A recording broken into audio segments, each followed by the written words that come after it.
Well, oh, hello there. So, okay, for this stream, we have a lot of things to do.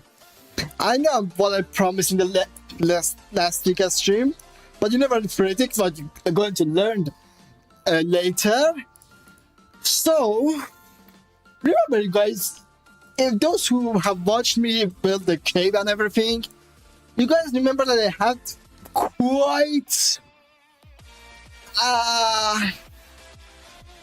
quite a problem with displacement in renderman. Cracked it down. It was actually during the meme animation that is coming on, during the animating of that I noticed this. In my defense, this has not been mentioned in any of the renderman documentations, but renderman displacements, although it applies on rendering, it is on a par with a scale. That was my problem with displacement. Okay, so in this stream, first things first, we should fix the displacements. I swear, why they should not tell me, tell in the documentation that displacement in renderman and rendering goes on par with scaling, of all things. So, 1 second, I do something real quick, because I forgot to do that. So,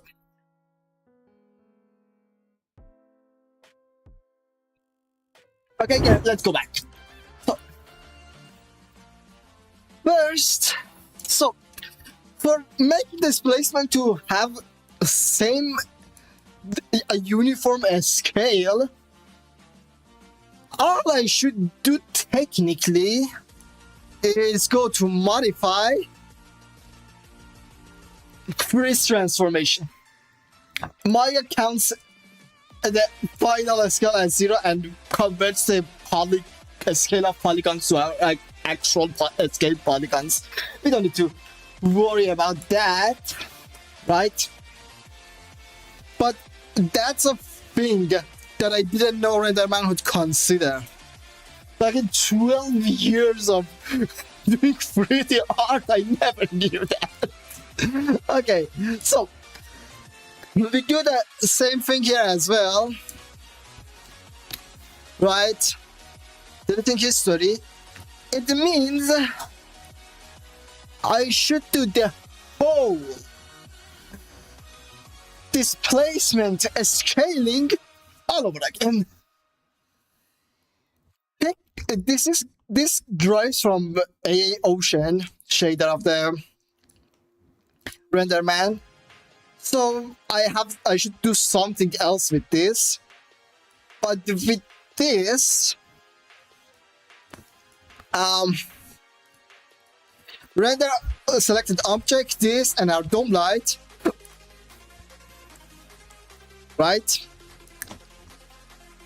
are enough for us to be able to set its displacement. No, not you. This one. Okay, so it's ready, the hyper shade. Although I've probably do this a little bit different now, because this is not optimized at all, right? So what I would do is do this. Oh, okay. So we're doing a little optimization here as well. Okay. This, we delete this, the manifold goes to this.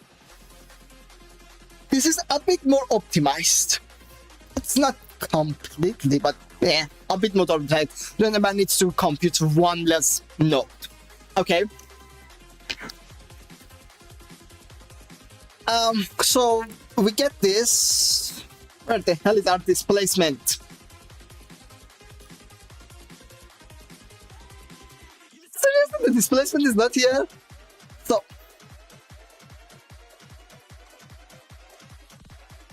this, okay, but let me. There we go. There we go. So here's our displacement. Now it technically should be 1. If it is correct, that because it derives from texture, this part should derive from, like, I don't know, a 1 good enough. It should be good enough with 1. So we let it to parse everything. Here we go. Seeing my math, if you go to 100. Okay. So, yeah, that's now much more nice ground that I was counting on, isn't it now? Why is it just tiled? Like, you see this? I'm not quite sure if that comes from the displacement. Does that come from the normal? So, how do I scale this so you guys can see this? Okay. Here we are. So, that's odd. So, yeah, that is right from normal. So what is the normal one? Oh, it's reading the wrong input.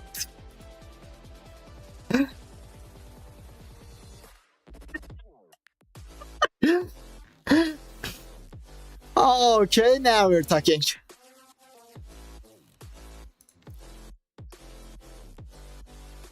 So, now, you see the scale matters. Okay, so let's clear the area rendering.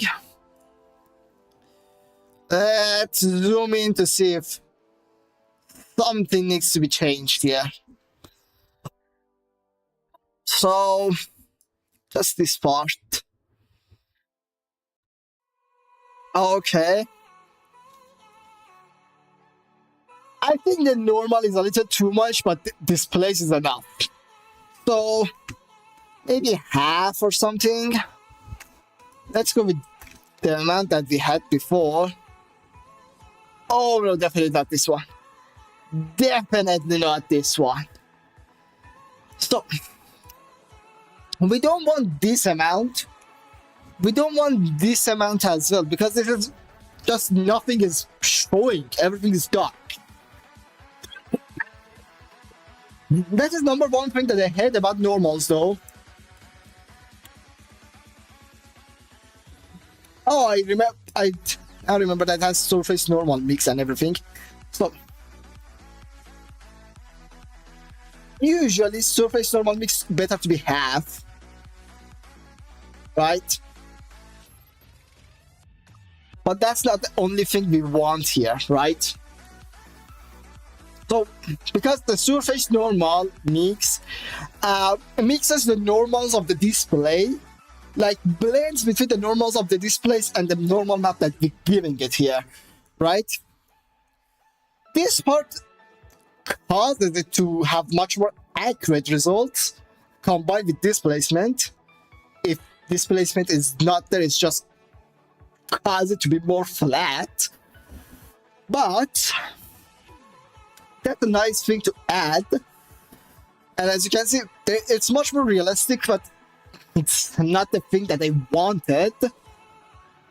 So now I need to adjust the normal bump scale amount. So maybe 7-ish. Okay, this is not bad, but not good either. So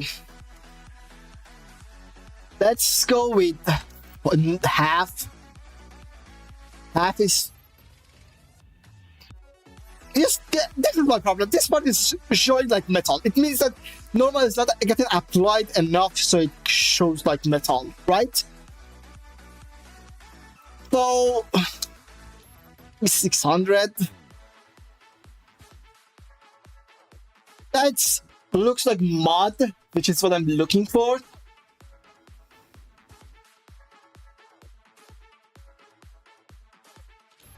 If one would be enough.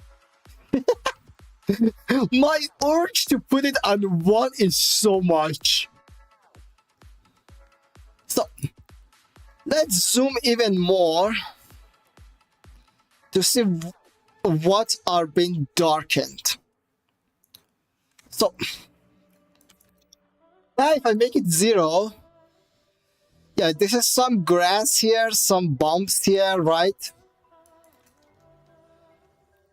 If I make it 0.2, whatever the hell it was, it becomes like this again. So whatever, if I make it like this,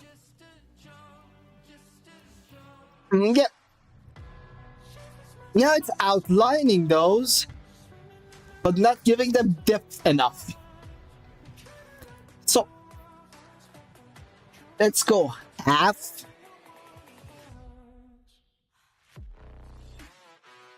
I'm hating it. I'm hating it.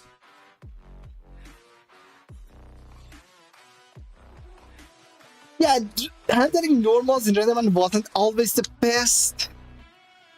Handling normals in renderman wasn't always the best. It definitely had its own. Okay. Mapping rate hits use a box filter rather than the selected ones. Oh, that brings down the quality up quite a bit. Now you can see way better. Okay, so. Okay, so where are we going with this?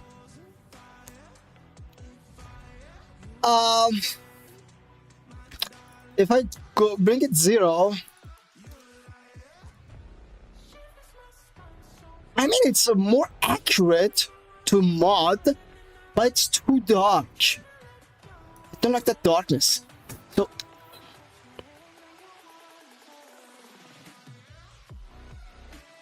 okay, this is the thing that I was looking for. Maybe a little much more down. Yeah, this optimized thing was ruining it. That optimized thing definitely was ruining it. So I can't put the texture on 8K. So renderman has an expectation of how much texture is and optimizes for that. I can definitely do that. So yeah, okay.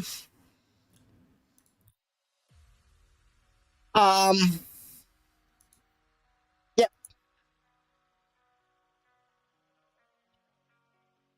Definitely inverting it would not work.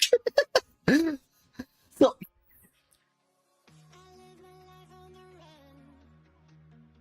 let's make another render because I feel like this surface element that just doesn't apply. It doesn't say in the documentation that the surface normal mix needs a restart of the interactive rendering. But oh, I didn't select anything. Okay, so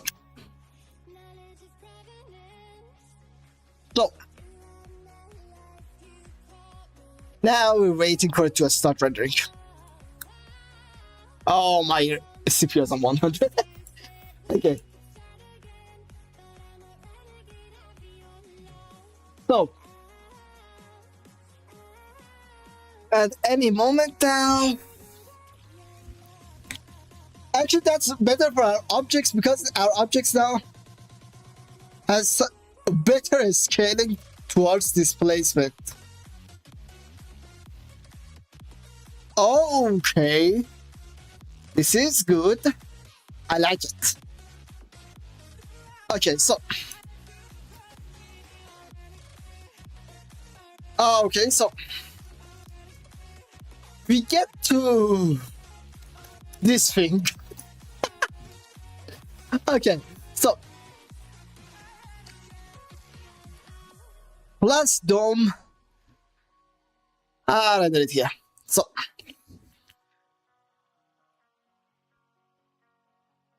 now to analyze.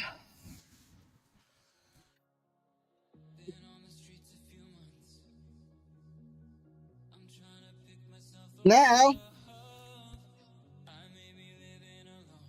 so I should basically add those waves of the ocean to this, so I can simulate the roof of a cave.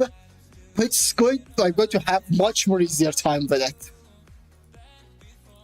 Look at it.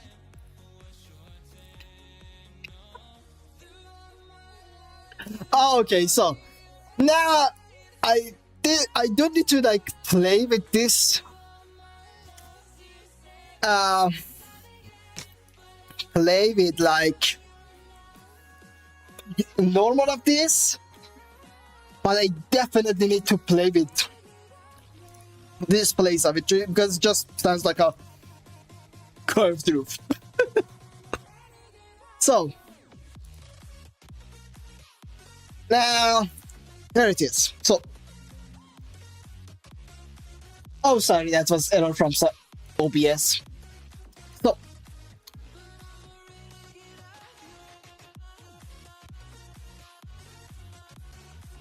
okay, here we are.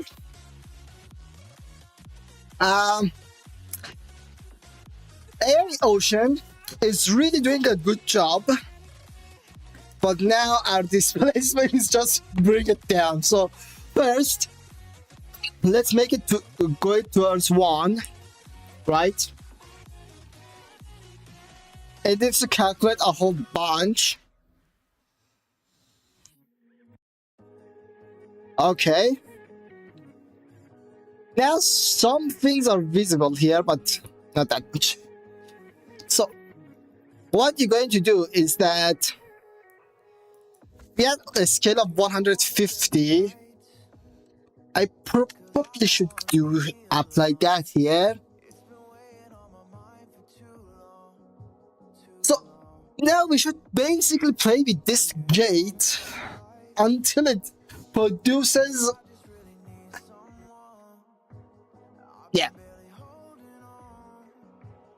Not this definitely. Okay, it's 100. Until it produces some sort of good result. So I don't know which part of it and what value going to produce good results in this case. This is one of the cases that you want to fuck around and figure out. Like this. Right? Now we have much more control over it. Over previous time that we didn't know what the hell is happening. All because of a stupid scale of the geometry.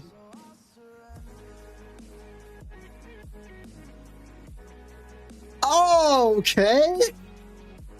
Now this is much more interesting.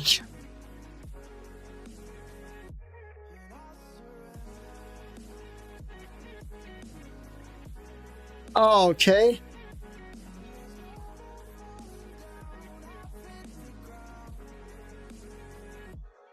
This is definitely much more interesting. I think geometry is overlapping with itself. So let's test that. The way we test it, it's with this variable.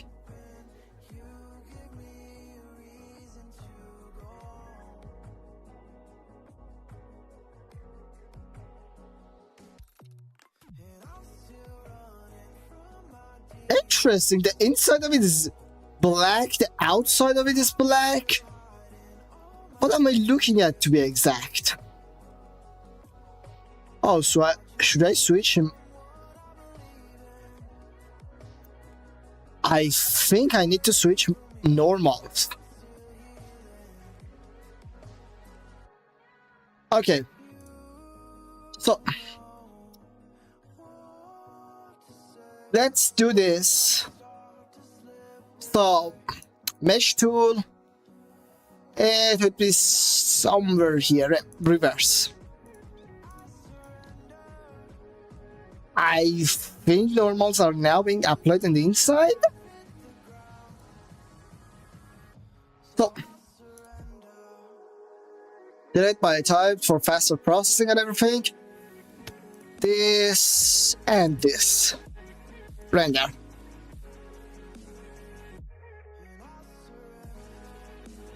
Okay.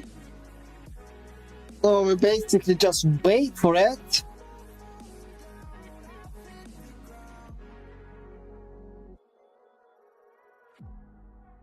Okay. Until it like applies everything to geometries into the render engine.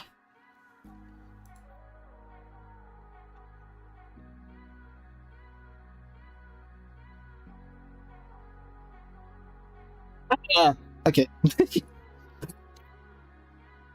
So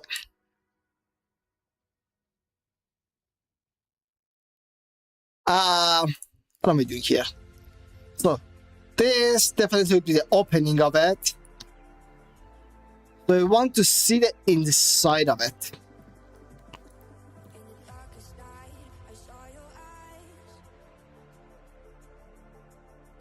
Okay, so now the inside is being rendered, which is good news.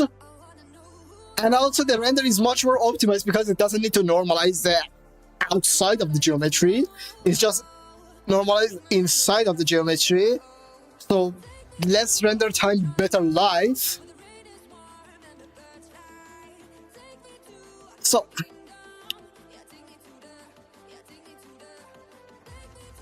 okay, so I wanted to actually watch this part, right? So this part is being rendered correctly. So technically, if I make the material double-sided again, so it normalizes the outside of the geometry as well, this part should be shined with the outside and the inside should not be changed.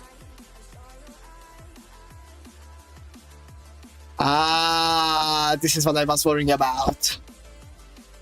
See? There's a reddish change here. That basically means overlapping. So maybe 30. Okay. Now we wait for it to process that.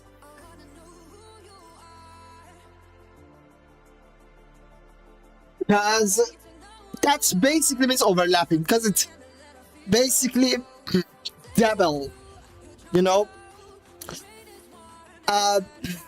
double reflecting. It's double reflecting the light. So because it's double reflecting the light, of course it's not going to look like, okay, it's going to reflect other things as well. So now we turn on off double side. It's a bug. I think it is a bug.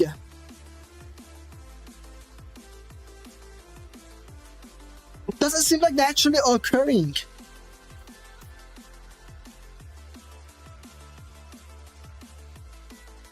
Oh, could it be?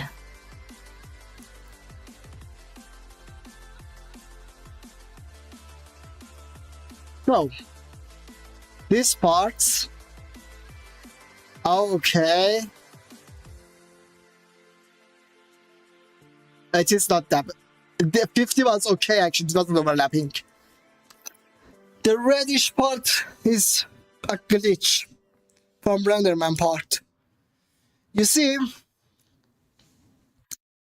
we have a couple ways that light can pass through objects, right? So this double-sided supposed to enable that thing, right? Alongside with the other things, like, okay, so there is one method that is single scattering, that light passes through objects. There is another way, which is subsurface scattering. Another way that light passes through objects is refraction, right? And there is another way, which is transmission. So what's the difference between all of these? So glass is refraction, so light gets passed down as the... Okay, so because I'm explaining a concept here, I'm going to use paint. So, okay. This is a flashbang. Flashbang my viewers. So, first, make it black so I don't flashbang you guys. So, this is refraction, right? So, we have an object like glass-like. This is light that isn't passing through it, although I didn't use the correct one. So this is light. Light gets passed down as it is, but there's just one difference. Because of the density difference between air, right? So air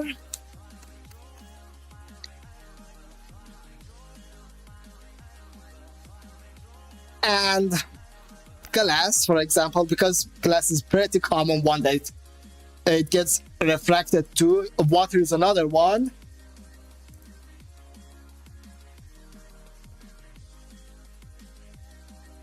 Oh, so 16 at 14. Okay, right? There's density difference between them, so it gets broken down like this. The direction changes. Then this is glass, this is air, glass, air again, right?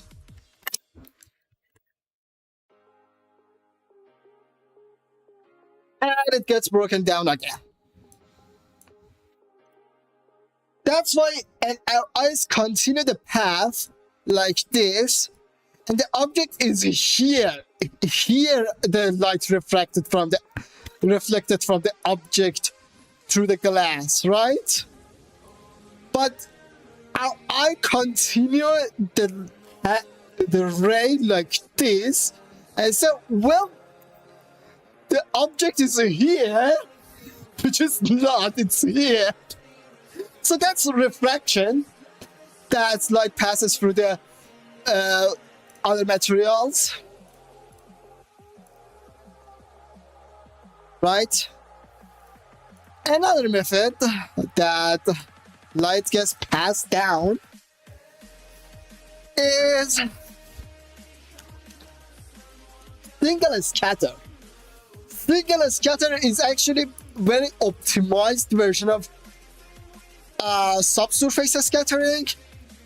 In the real life, subsurface and single scatter are the same thing, just because single scatter is a much more weak version of this.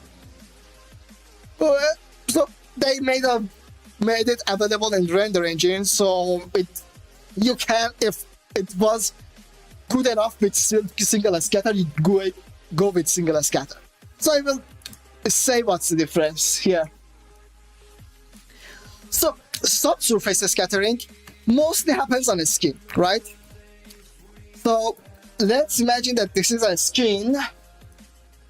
I'm flashbanging everyone again. So this is a skin, right? A skin has multiple layers. So while we have that, we have a layer below it as well. We have another layer below it as well. All right.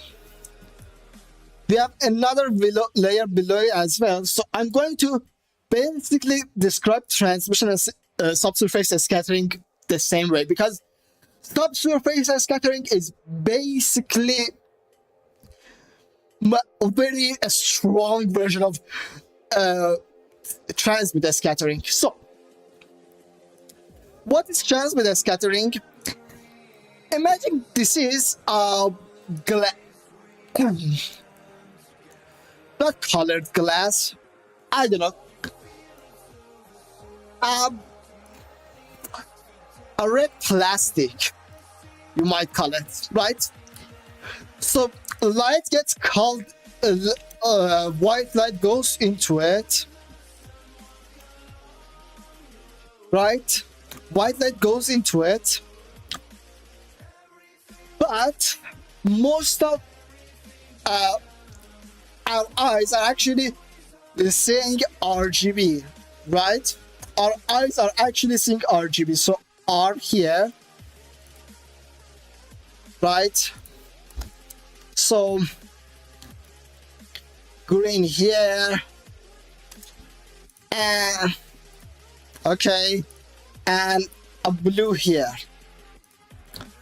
Our eye sees RGB. And actually, our eye senses RGB plus direction of the light. We process direction of the light subconsciously. Normally, consciously, we don't see direction of the light. So this basic, if the object means red, it basically means it's canceling both, absorbing both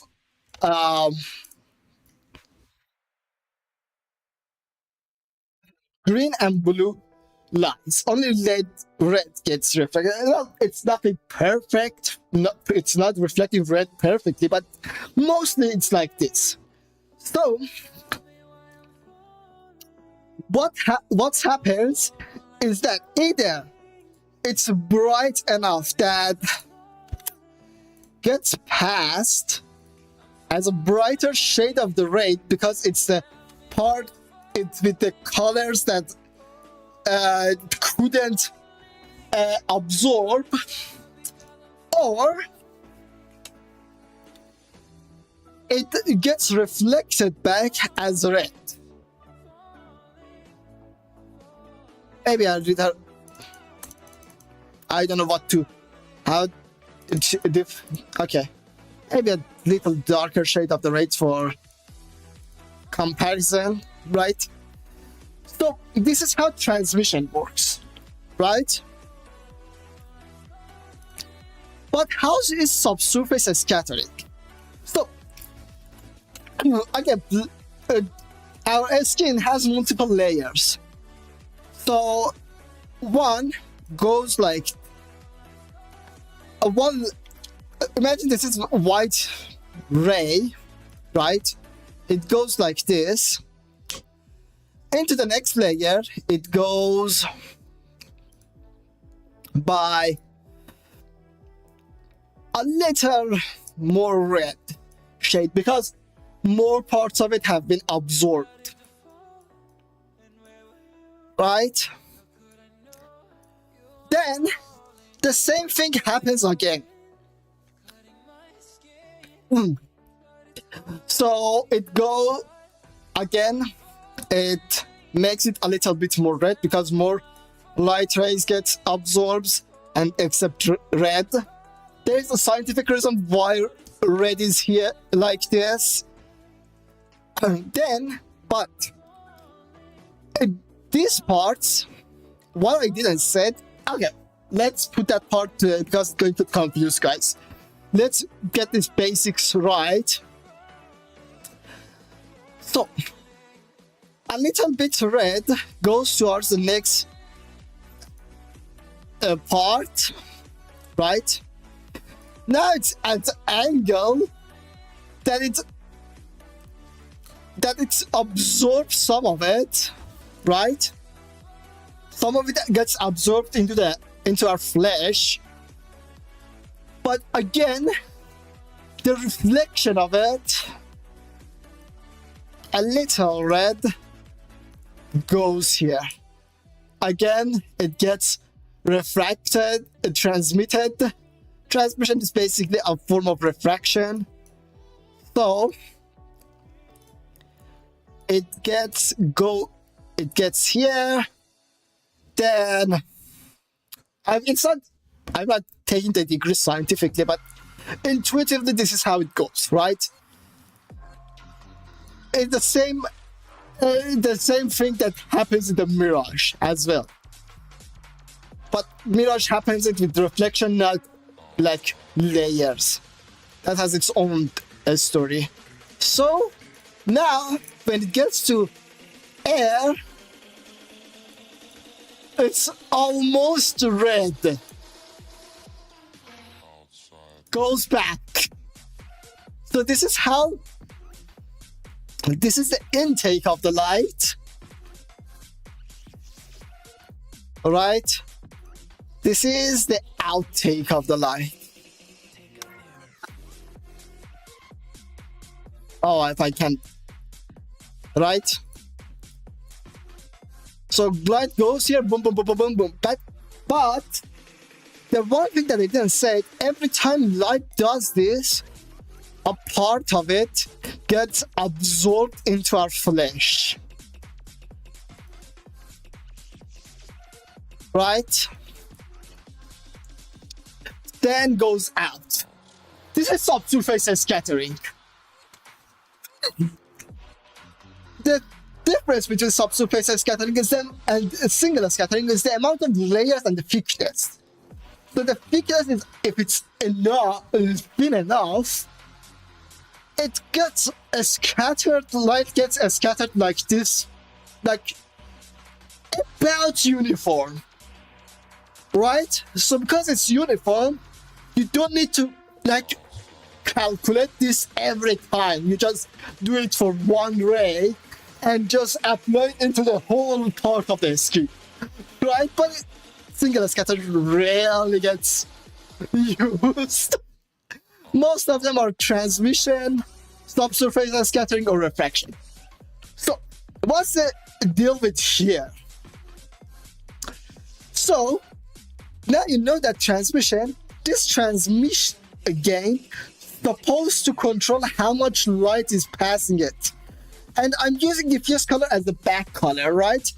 It technically should like multiply this color to this value and say, okay, but RGBs are getting multiplied, keep that in mind.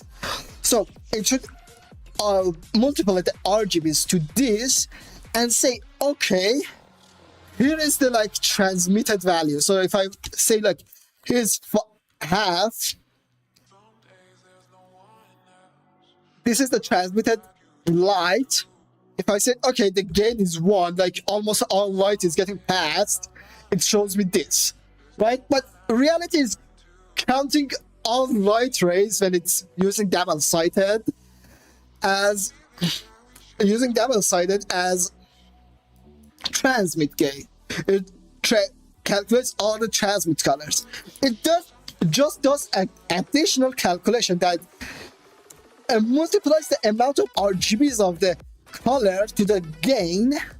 Therefore, we get to control the amount with the gain. But in reality, it's not controlling anything. We're just controlling how much the colors are getting multiplied by what, right? Here's the glitch. When it's at 0, it should be completely black, right? Nah! We are using diffuse color, so let's watch when I bring it down and make it white. The insides are getting white. The transmit gain is 0. It's transmitting some of the lights outside to the inside, while the gain is 0. I don't know why. This is definitely a bug or glitch or something. But this is definitely not supposed to happen. So, without double-sided, it's good enough in this mode. I don't think I need to continue developing this cave anymore. So, but is it good on the inside? So, is this. Okay, so the shelter, right? The teapot, this, and the cave, right? All at the same time.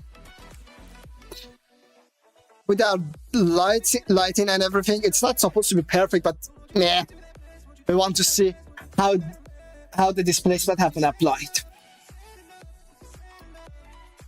Okay. So until it renders, I'll start the rendering. Oopsie. I should really put my places for my tabs. Okay, so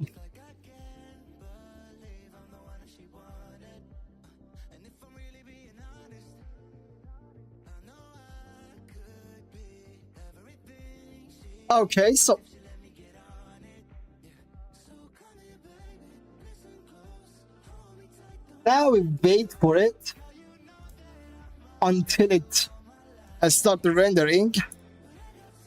Oh, but just started. So, okay, so here's a rusty look on it.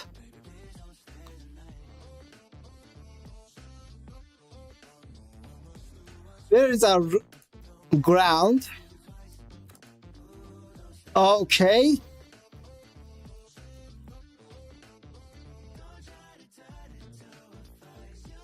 So, it seems like I feel like 50 is big.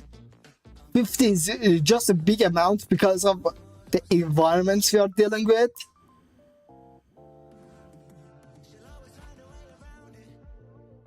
Okay.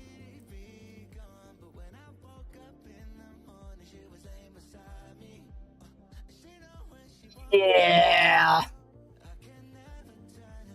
What is this?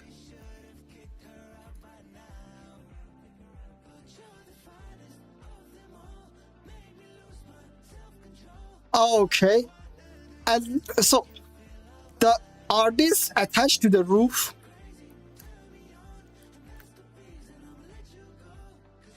So, okay. Definitely I should bring down the scale a little bit. I just want to see if the rods are long enough.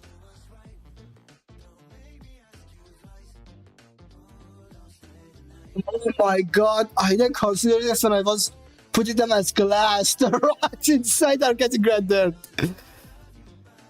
Ah.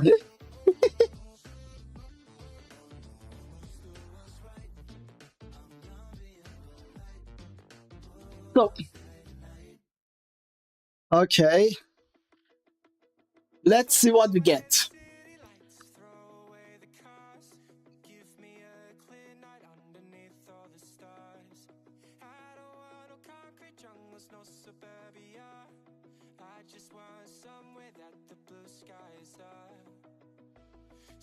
Okay.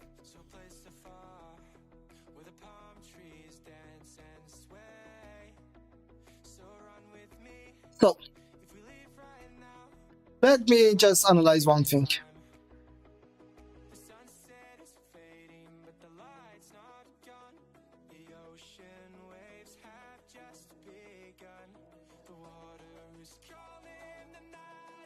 Okay, this one definitely needs to be a little bit longer.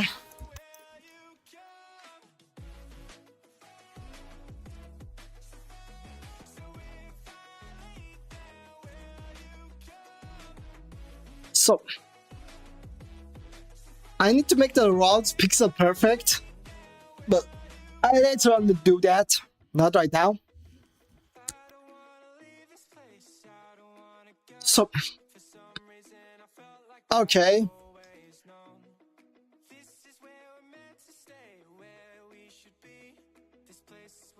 Okay, so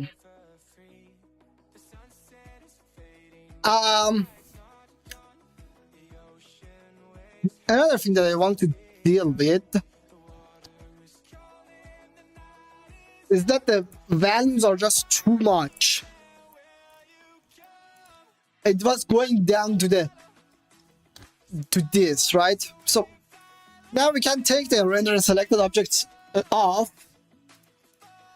Put the displacement amount on 30.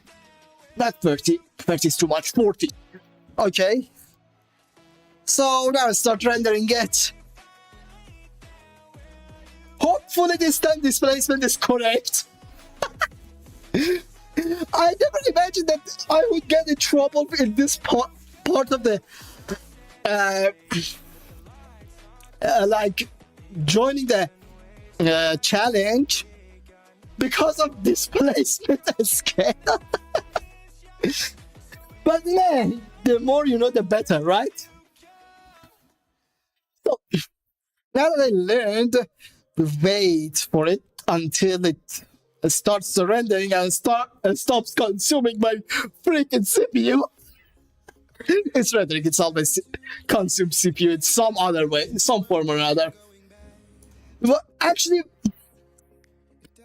one of the frustrating things that I have with renderman, let me show you guys. I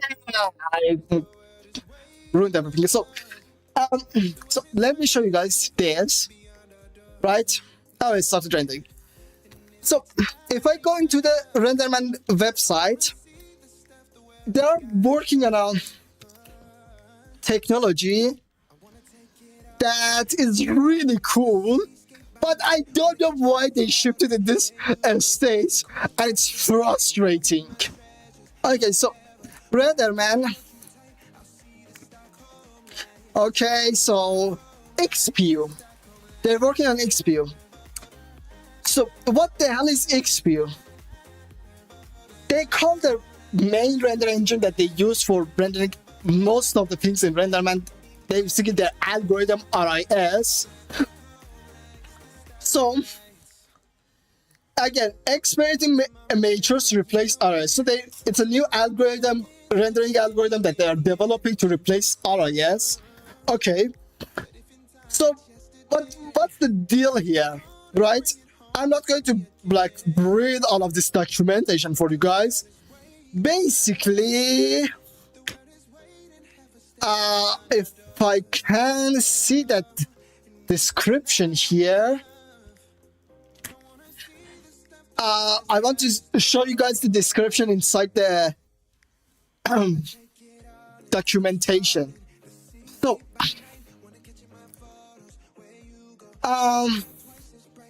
okay, not this, not this, not this, not this, not this, not this. Okay, this is partly shows it, but it doesn't show it. Say completely, it shows it in the release note. I'm not going to release note and everything. So the deal with XPU is that XPU renders with both GPU and CPU. So I probably should go to release notes for that. So here it is. So XPU, Pixar's GPU plus CPU hybrid renderer, right? That's the deal with XPU. But the thing is, they completed the algorithm so much, and the algorithm is like halfway through so much that doesn't support half of the things. It's really ridiculous. Like, look at this. Llama is basically their USD material. They call this their USD material Llama, right? So you cannot change platforms. You're stuck with the platform that you're rendering. It doesn't support custom C++. It doesn't support texture making. It doesn't support point clouds, which is, by the way, for rendering particles. It doesn't support nerves. It doesn't support, I don't know, this. I think it's used for VBD, which is VBD mostly gets used for simulation of gas, and they mostly, I heard, blob is in VBD. It doesn't support procedures. Like, more than half of the renderman functionalities are procedural, so you can already not capable to do half of the things because it doesn't support procedurals. It doesn't support nested dielectrics, which is nested refractions inside of, like, two refractions inside of each other. It doesn't support Dyson cameras. Dyson camera is actually really interesting, which is renderman uses this technology that you can use the like, it's path tracing essentially, right? Path tracing goes from your camera to the back trace to the light source, right? Instead of light source to your camera. Dyson cameras is really interesting. You can set multiple cameras and say, hey, I want my light sources get traced from these cameras.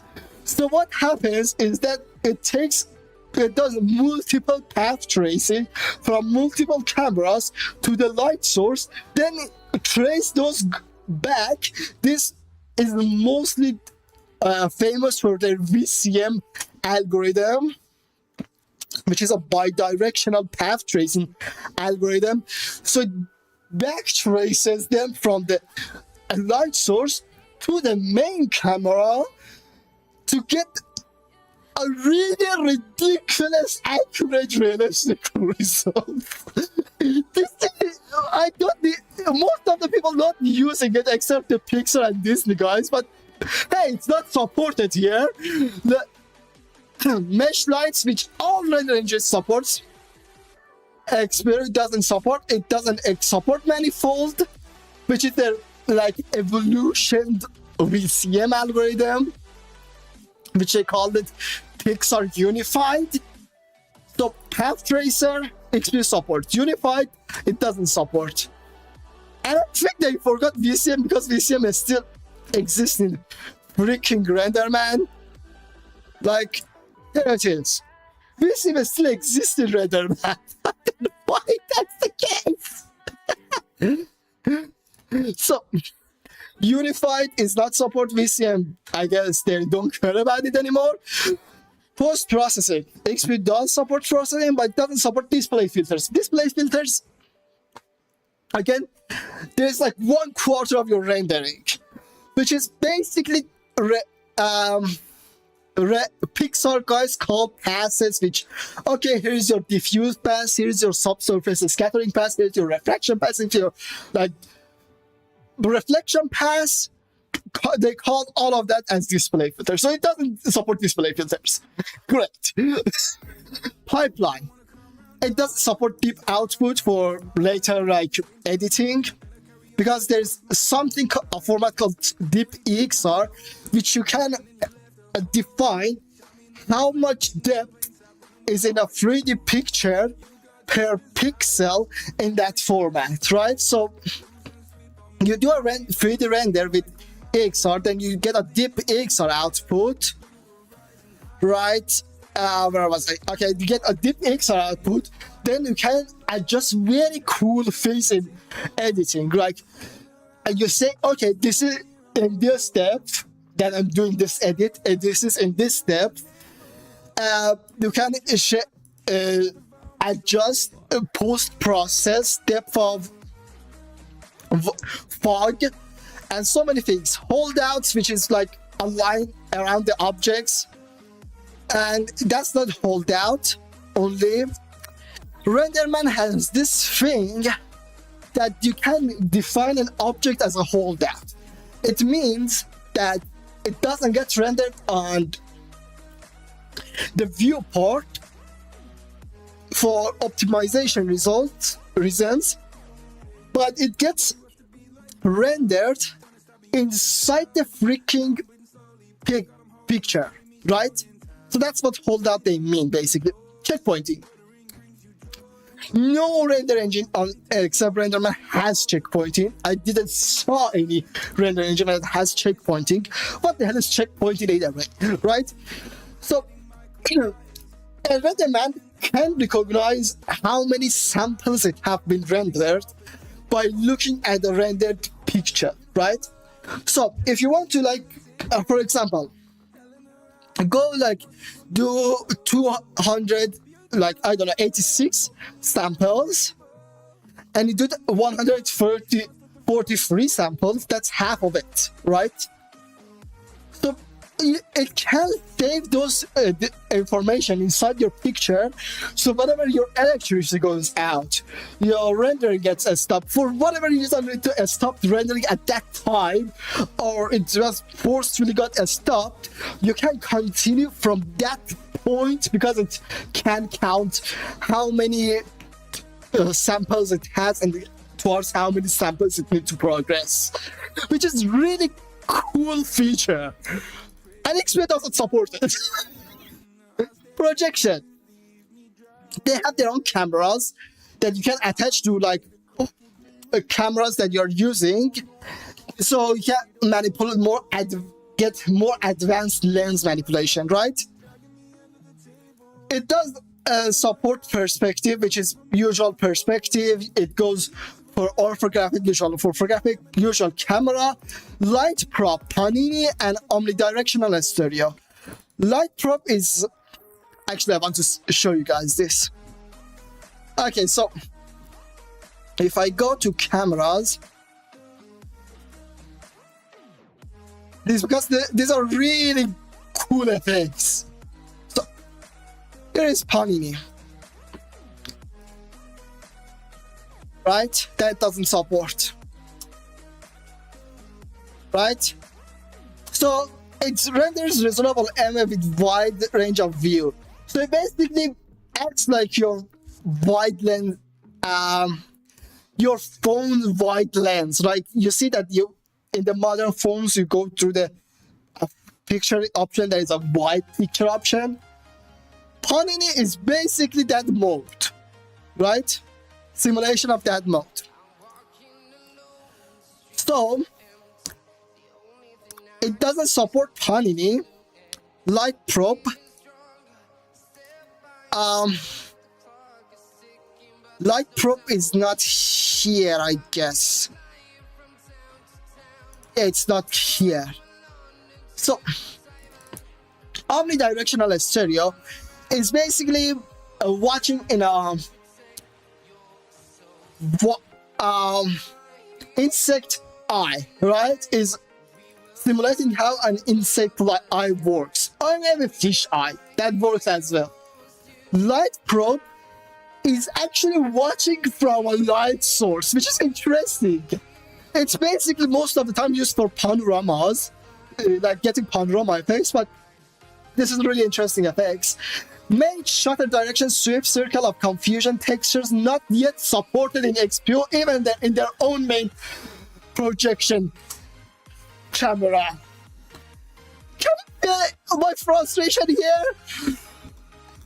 They make this really cool algorithm that does render with both a GPU and CPU, but doesn't support like more than half of the things that renderman already has. It's for us, but why did you just ship it? Kept it inside, more, developed it more than it's complete, just ship it. How about that? So, I have the XP option here. Here it is. I have the XP option, but because it doesn't support half of the things, I'm forced to go by 100% CPU. Anyway, let's continue with this. So, the crate has a baby thing, which is fair enough. I'm using a Ocean after all. So, this rust is a little bit pattern looking, but I like it. So, it's good enough. So what do we have here? That character, I think we adjust this volume in a moment. So, yeah, 40 is enough. 40 is enough. Okay, so now getting to setting that volume, right? Now setting this volume. This was on my part that I forgot how volume works in renderman, and I have read the documentation again. Now I'm pretty confident how it works. So most of the reasons I'm not backtracing from the light is because density. Okay? So if we put the density to black, there we go. -1, which means renderman will ignore this value and generate unbiased render. Now we need. Okay, so maybe I needed that. The value need to be a little bit less, right? So this amount is going to backtrace from the light, as you can see. But now the way I was doing it was wrong. So I'm going to fix that now. So here we are, renderman. So where's the information that I was using for light? Okay, there's some mix aggregated. Stop. Where the hell is that? Excuse me? Okay, there it is. The LP group. LP group, I didn't like describe what they do in the previous stream.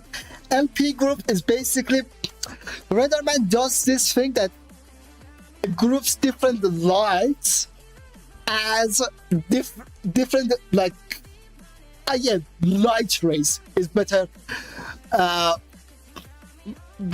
Light ray is better to say it for this context. Like there's different categories for light rays, and it divides the light rays into different categories. So the light it hits the different to object, and passed down.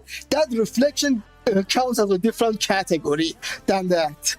So you can actually define a customized category and say, hey, catch this, which I was doing that here, right? Because the light source was here, and this was, I defined it as that group, and I defined it as that group, and I said, hey, catch that group, right?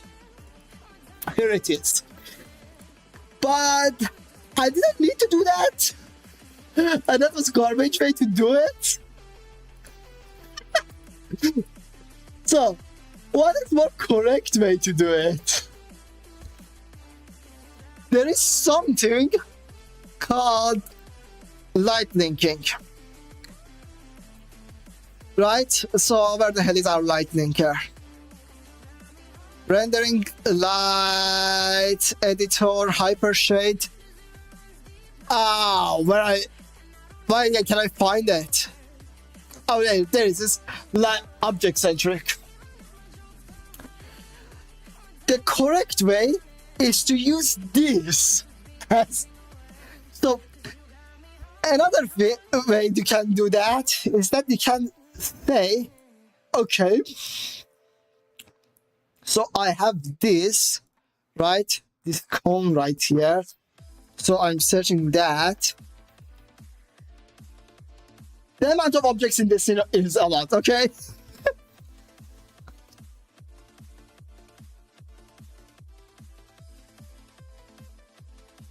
Gosh. So, yeah, it's confused searching between all of the objects. And my CPU at 100. Great. So we wait for it to search in between. Yeah. Probably I should copy the name and paste it here. That would be way more faster than what it already is. But hey, what the hell? Oh, my mother got disconnected. Okay. There it is. Is it fixed? Yeah. Okay. So let's do that because that's way faster. Okay. Interesting. Doesn't find it here. But it's still in the objects. So it's cone shape or anything? Something like that? Okay, not these ones. Okay,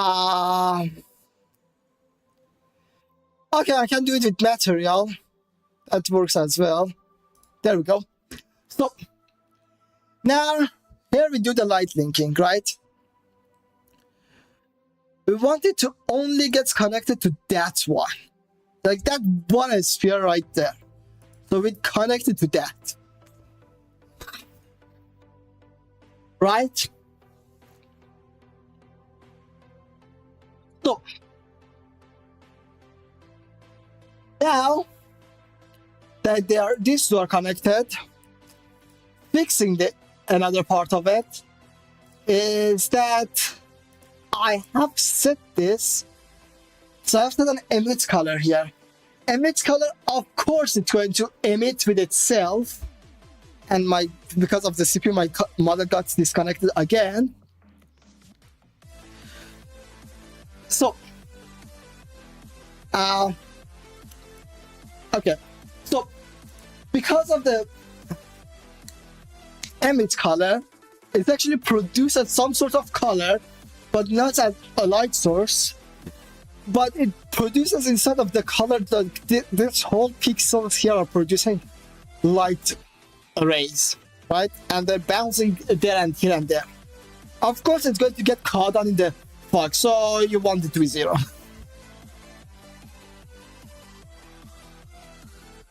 And voila! Now it doesn't render anything. What happened? Well, nothing actually. The thing that happened is that oh boy,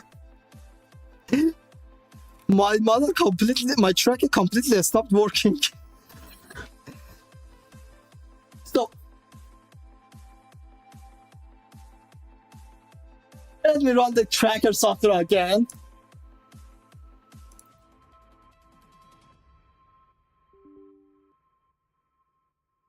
Okay. So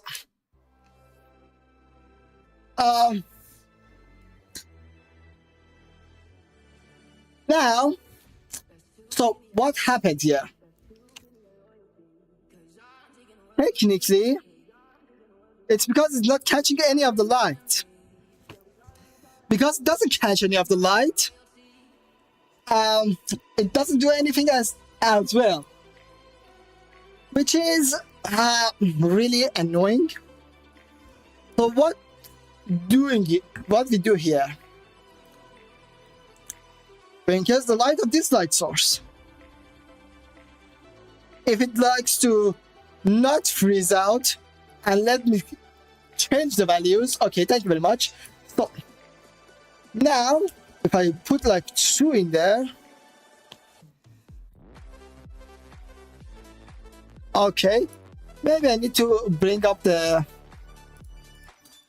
density a little bit more. Oh god.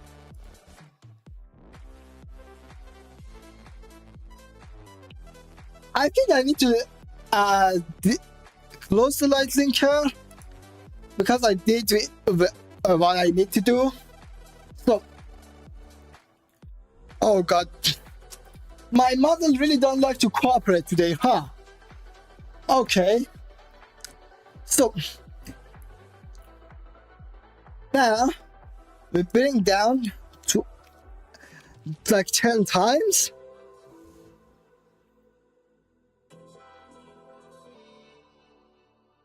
Here we go. This is what I was looking for, right? This is what I was looking for. You can see the volume is actually working here, but not completely fine, which is okay. Make it fine.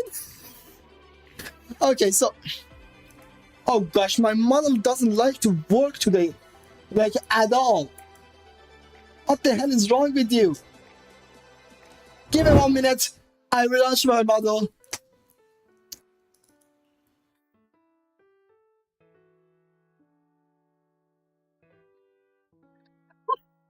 Sorry for the inconvenience, but I don't know why this model is today not cooperating.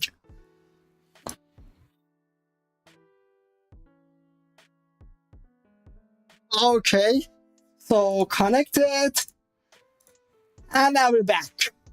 We're back. So, okay, here we go. So, okay.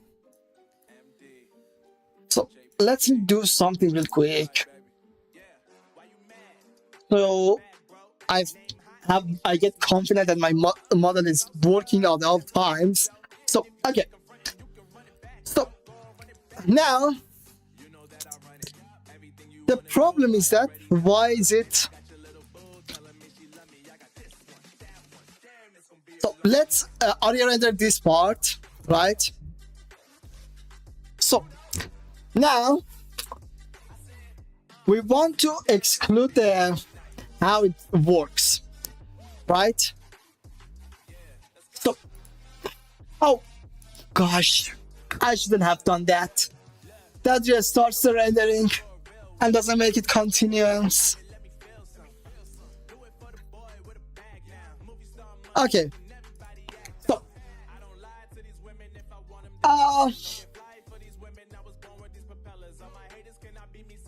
okay. So,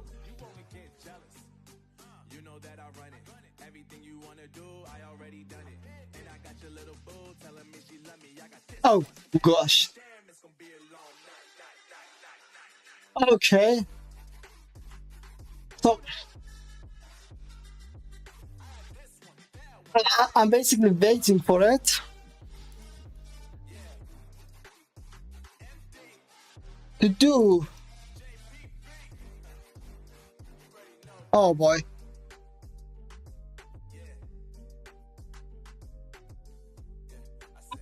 No. I think it crashed.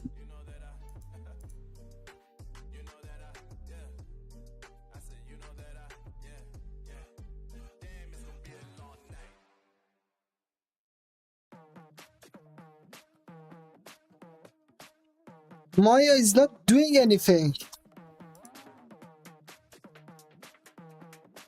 Oh god. Okay. At least we know what to do, right? So I'm relaunching Maya real quick.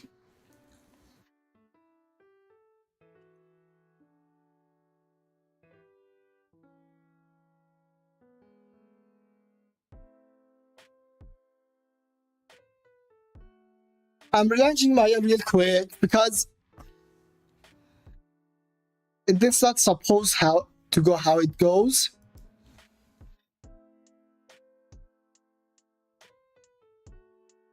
Okay, so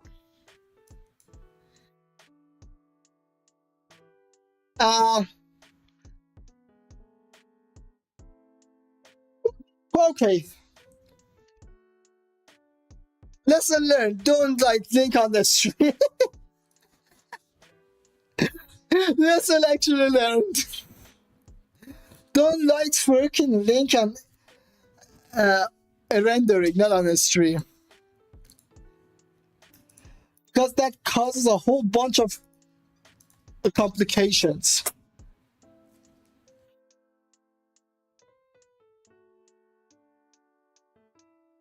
So now this one. Okay, I can now switch back.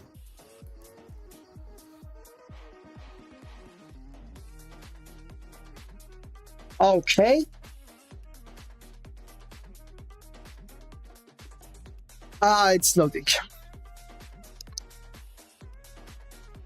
I need to quickly go through all of the things I was doing, right?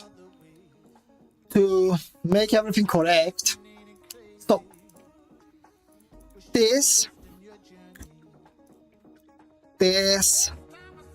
right?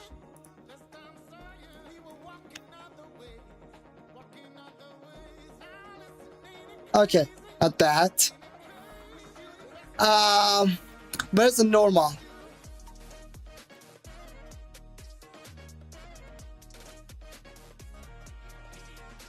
Am I getting the right one? Okay, here is the normal. So,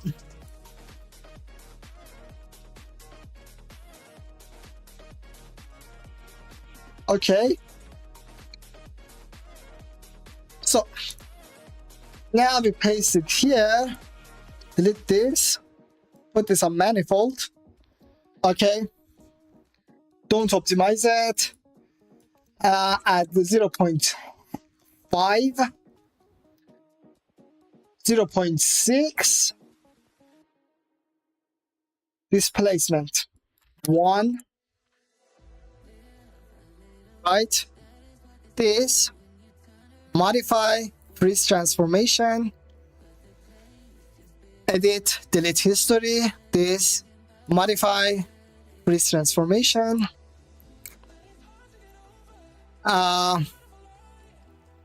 Okay. So now that. Okay. Normal map. Okay. It should be 40. Okay. Disable double-sided. And that's... Don't optimize it. Okay. Go half. Right. And there it is. We gone back where we were. So also delete the history of this as well. Also, we were changing this as well. Change this a little bit. Okay, so now what we need to do is actually going on the cone, do the light linking thing. So rendering, relationship, light linking, object centric. Okay. So Yeah, everything is working correctly. For God's sake. Okay. So, aggregate value on this. So,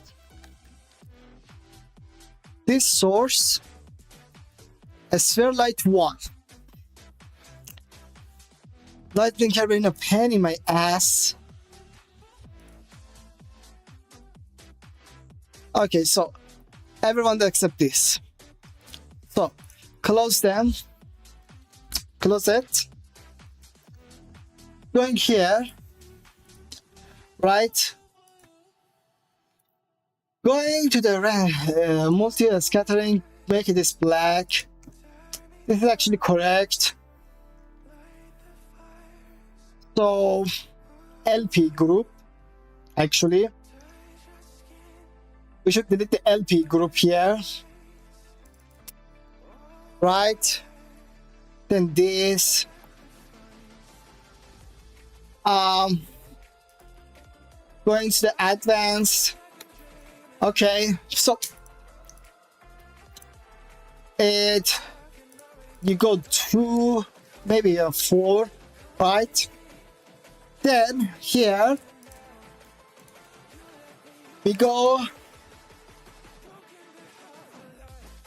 with basically white. I'm saving it, but 0.2 if I'm not wrong, right? Hopefully it's not under it now. Okay, so saving it, so we're not going on the first freaking break. So let me actually bring this color. Here we go. So 11% here.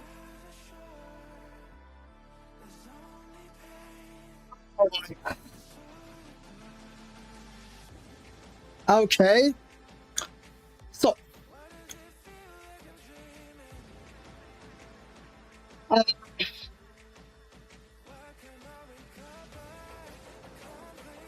this stream was mostly explaining and fixing my previous mistakes, not progressing that much. Ah!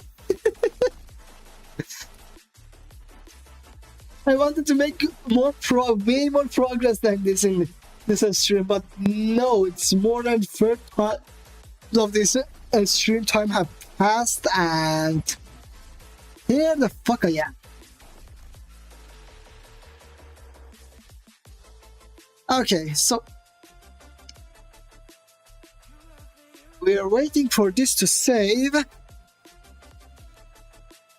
Should take time.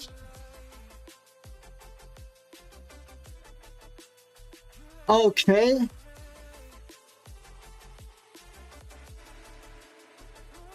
So 11% until now. I wish it was more a little bit, but it isn't. Let's actually bring this up. So it's filling the RAM a little bit to prepare for saving everything. It's okay. Okay then.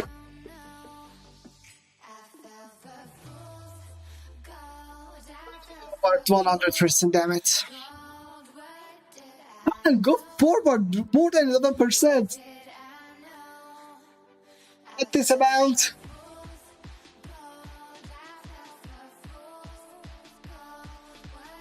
Okay. So, damn it, just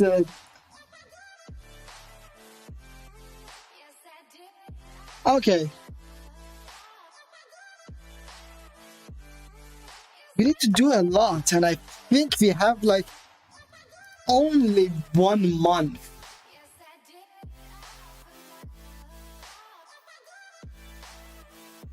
I think I have only one more.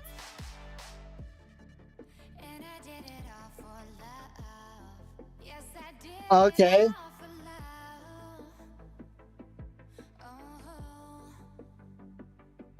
So, there it is. Challenges. Oh, it's saved? Damn it, yes. Okay. Checking something real quick. Yeah, right now. Oh, okay. Okay. So, yeah, I'll start rendering this thing. So,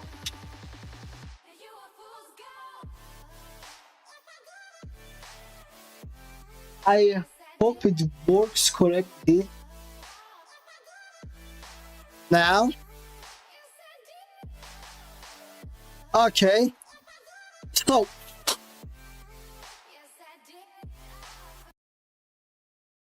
Oh yeah, it's using 100% of my CPU again.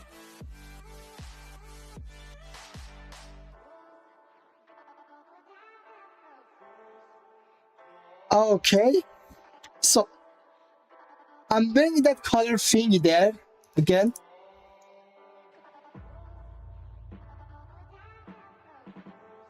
Oh, okay, now we're starting to talk a little bit. Okay.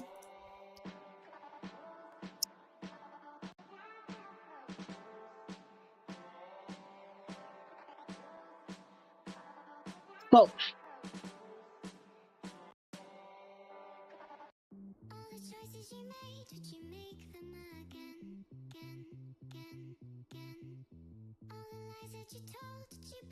oh, wow, what a song. Everything is lagging CPU at 100%. That is my life.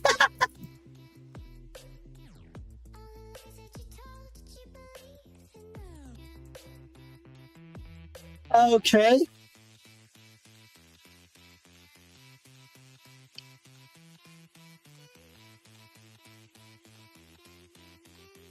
So,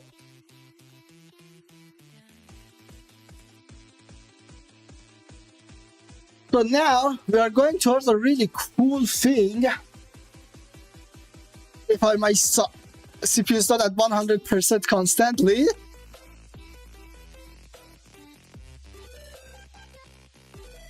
Okay. So, I fixed it kinda, not completely. Right? There's more fixing for this volume needs to be done. But I need to do more lighting. Yeah. Than only this. Oh my god, wait a minute, I think I know why I'm lagging. Okay. Before I stream, I was doing something, right? So I made it on all course so I can go really fast. But because Maya crashed, yeah, that's the problem. Yeah. Okay.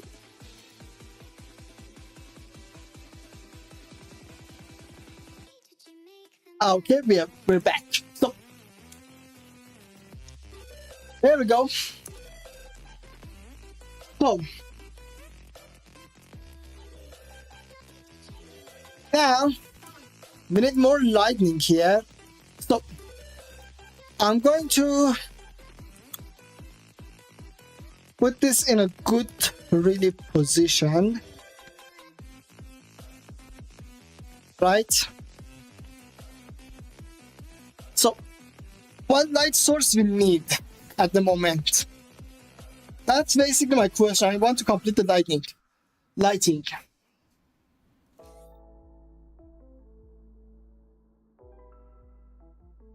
So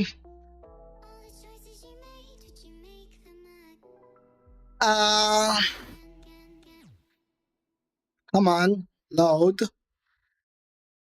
Start to render. It's at 100. Well, not that much. I think I used 2 cores, but I think that's going to pressure my system way too much. That's going to pressure my system way too much. Okay.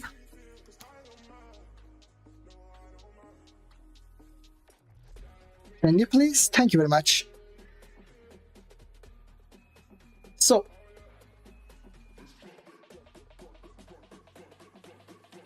this thing is still need to be less dense. So I make it less dense actually. Maybe this amount. Right? But then we go here and make it a diffuse color. So now we wait for it to start to render this part, and we start lighting.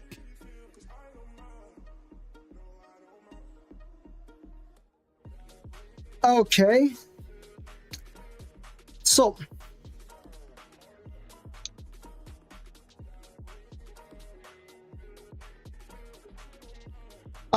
so let's get here first.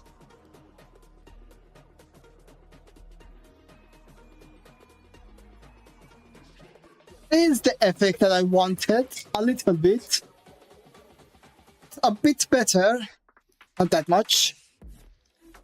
So let's make it at that amount days.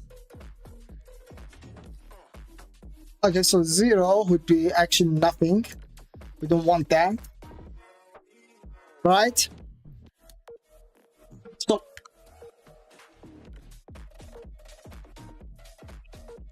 okay, this is a really good amount.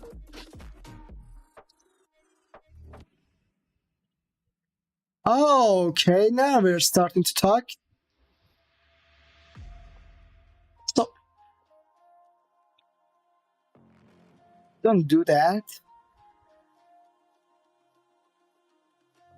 Now maybe multi-scattering was correct. So down. If I make it white, it's not going to catch on.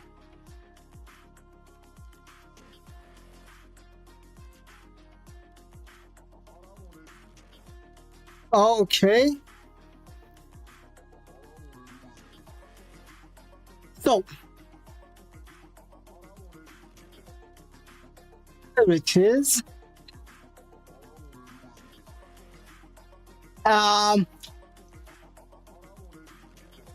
For now, I keep it at this. Going to the light source of it. Like this. Okay. Now we go with 10. And voila! Finally!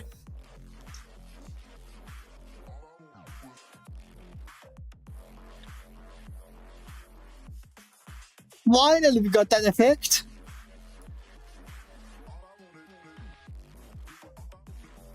But 10 is really a strong exposure. I'm not sure if I want to go with that. See, it even goes bleeds to that part. It even bleeds to that. It's really, 10 is really a strong exposure. And my model disconnect. Okay. Now what? Okay. So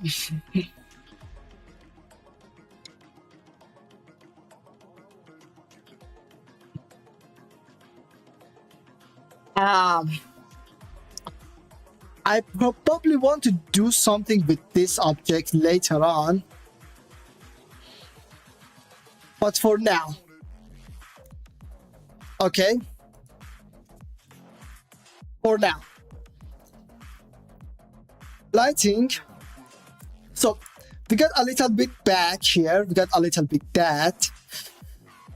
I want to make a fill light. Right?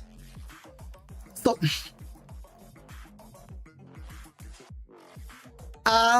so a rect light would be good enough.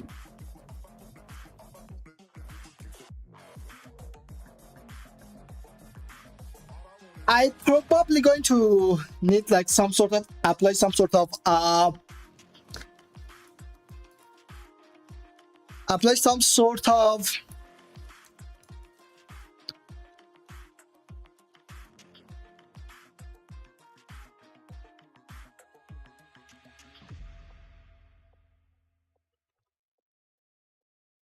what I wanted to say, apply some sort of filters to it.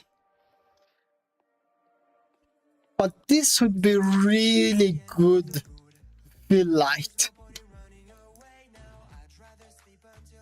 Then we balance the light sources.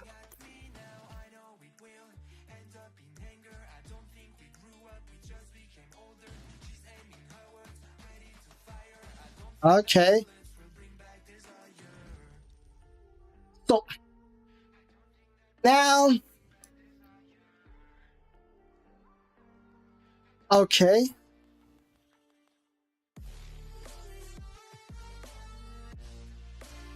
Now we need to balance the freaking light sources.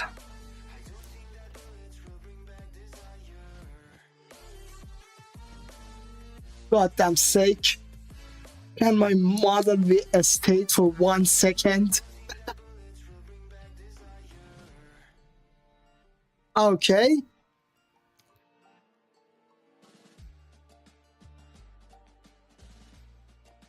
So, waiting for it to start the render.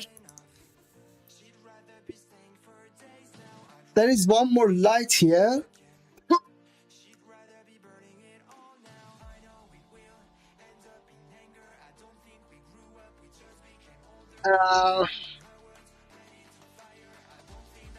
I think I can bring this light source up here because outside there's no normals. It would bring them down to this, so it would pass through the objects and be like, whee! Like that. But yeah, we shall see.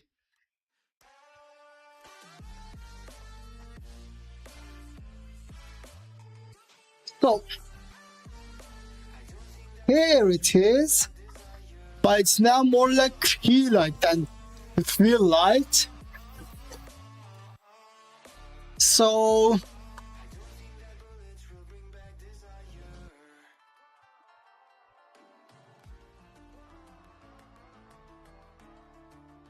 okay, so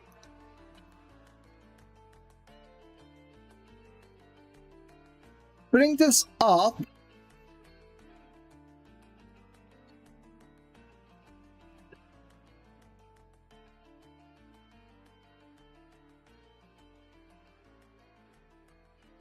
Oh boy, don't tell me. Okay, so I can do this, right?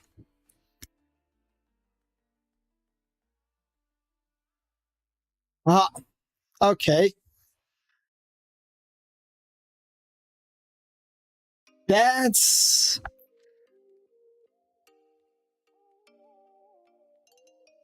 okay.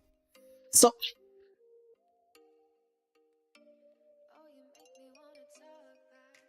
refine. Not this refined for now. I may apply profile to it later, but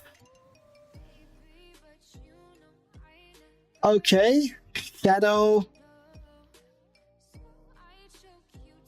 Okay, this is a good enough fill light. This is good enough fill light. It fills the ground. It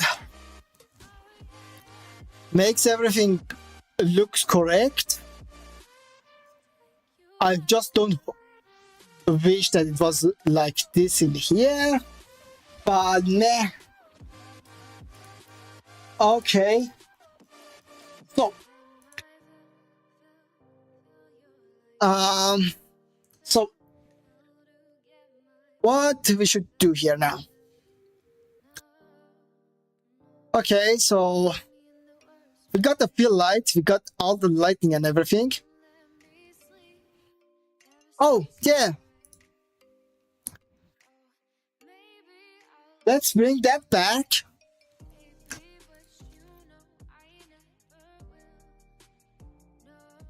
Okay, it needs time for it.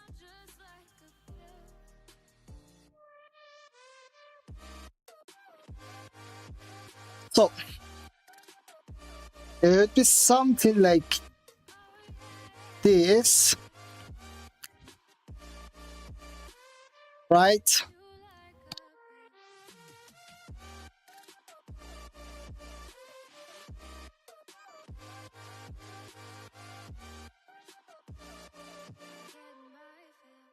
Okay, so now we get it here. We need to save because there is possibility of I get out of memory. So I was checking the time that have remained. 40 days. Actually more than the amount that I have calculated, but meh. So it's like 5 weeks, I guess. I have like about 5 weeks. It's good enough. We can do it. 5 weeks.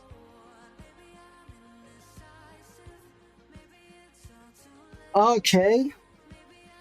So I'm just glad that it's in 5 weeks now.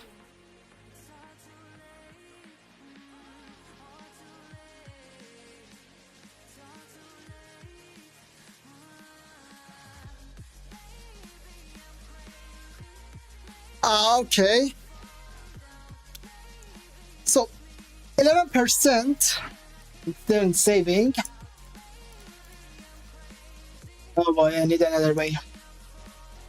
Okay. So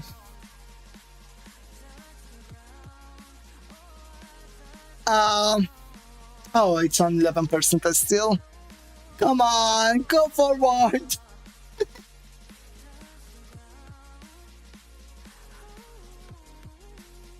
Go forward, come on. Okay. So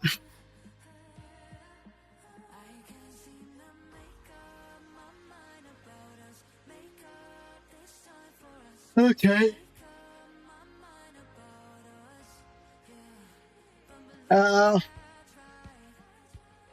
So 11%. Okay.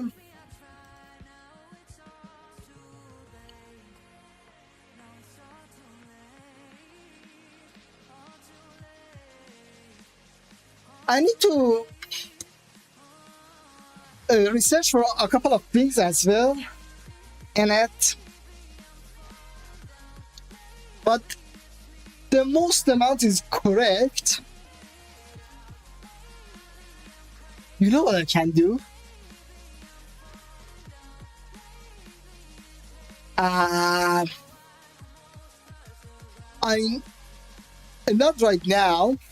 Okay. Maybe in better iterations of it. But I know how to, you know, how normal maps works, right? I can technically make it into a vector displacement. And then I combine it with the actual displacement and then remove the freaking normal. That sounds like a really good plan. Let's see. So maybe I do it for the challenge, or maybe I do it for like like some sort of what I could do in the challenge. Anyway, this is what we're going with right now. Okay. So. Okay. We're getting some shades of light.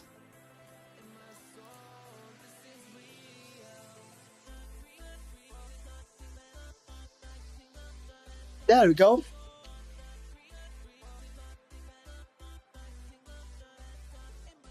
I like how it gets together.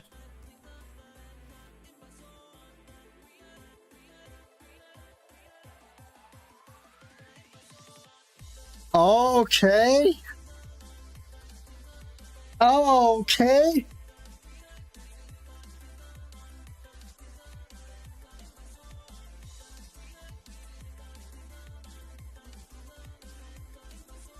This does just needs a layer of dirt.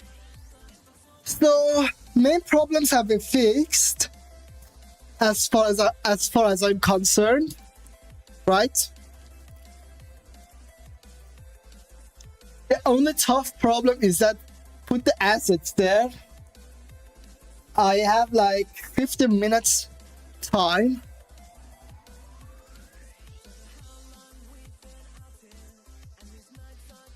So we need to make all of these things blend into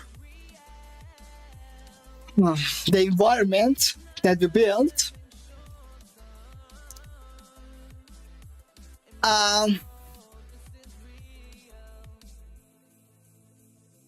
Okay, so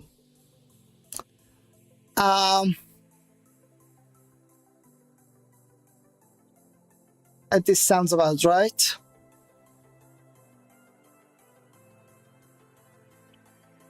So what we are doing here now. Okay, here's the of the computer stuff that's getting rendered. So okay, so I should yeah, I'm starting with the material of this table. Okay, so okay, so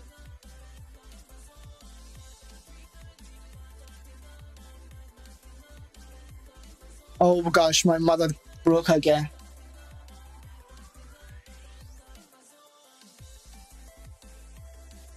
My model broke again.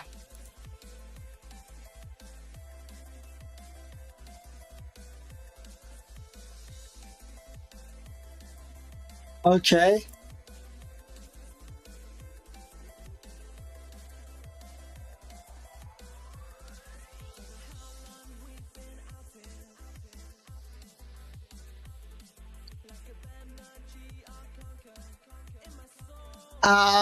Well, I cannot do anything about it for now.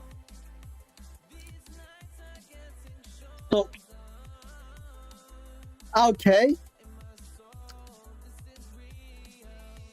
There we go. So,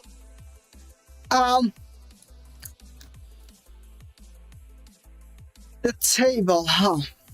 So,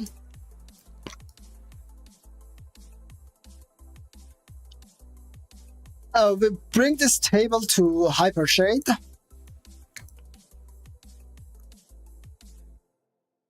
Okay. So, here we go.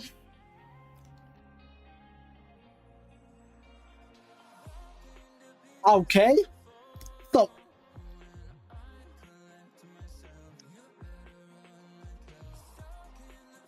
okay, so what I can do Um, okay. So, okay. So let's bring the shader ball. Okay. Select this, renderman, utilities, convert to pixar layout.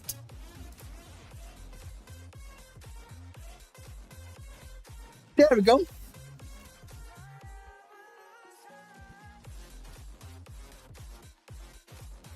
So,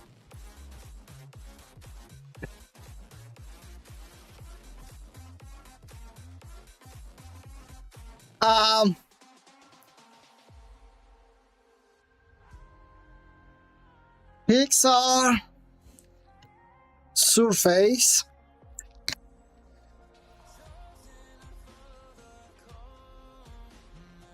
delete this, delete this, delete this, delete this. You get, oh gosh, you go into this.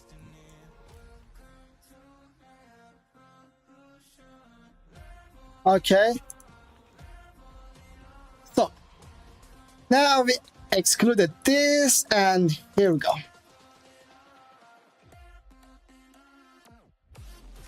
Okay. So now layer of dirt, here we go.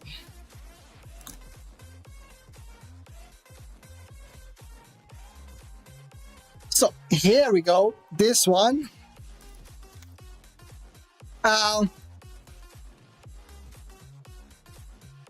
Fractal. Right. Then it goes, the float goes here. Probably need to manipulate the float later on. Pixar blend.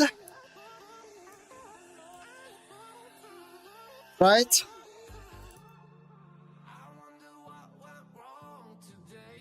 Here we go. So this to the top.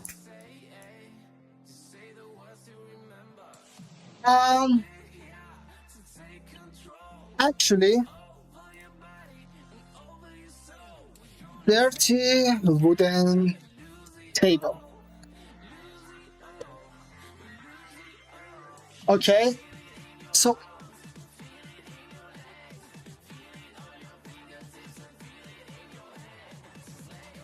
okay, so we were going right. We were going into the right direction. So now put on the diffuse.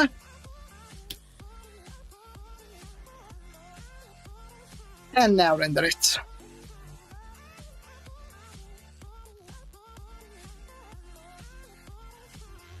Okay. So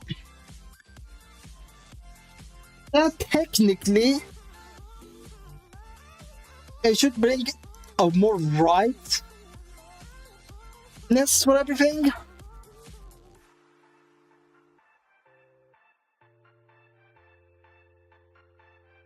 So okay. It's starting to render.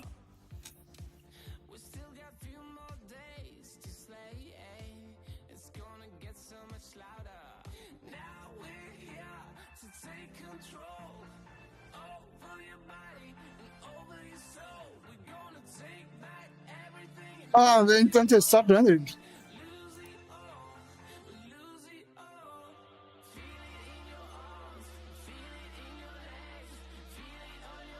Okay. It's preparing for rendering.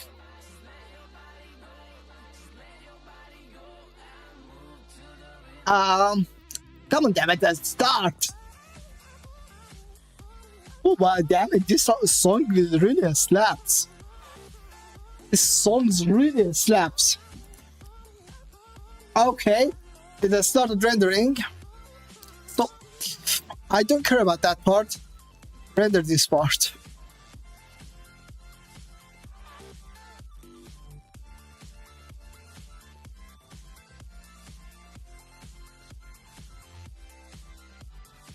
Okay.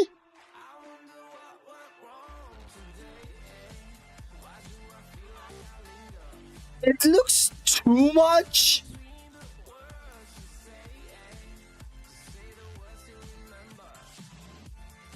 Oh, okay. If I bring it like here.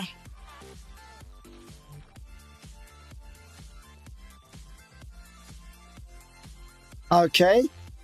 Stop.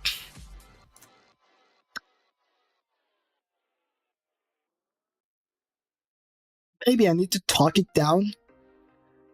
Okay, so let's first make it perfectly rough.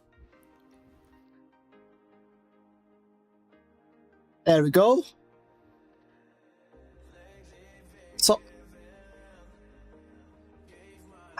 okay, this part is roughness. Okay, so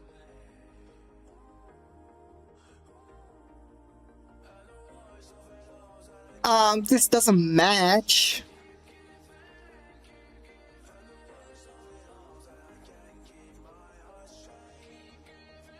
Okay, so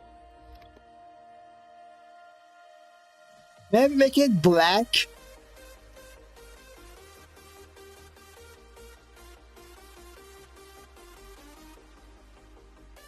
Okay, not that black. Brick connection.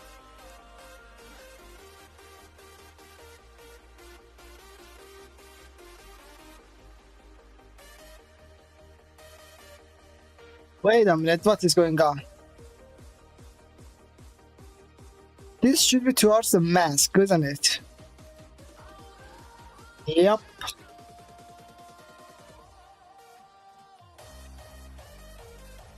Then why doesn't it feel like clean table?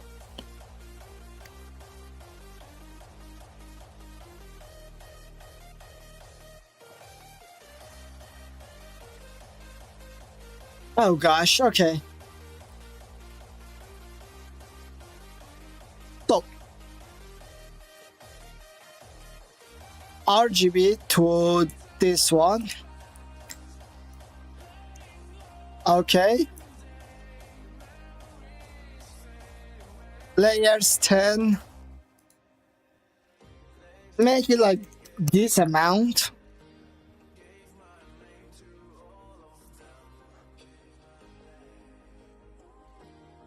Maybe half. Oh, okay, there we go. There we go.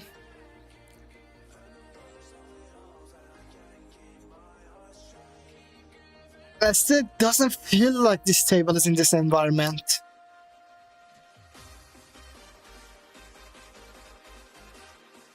You know what?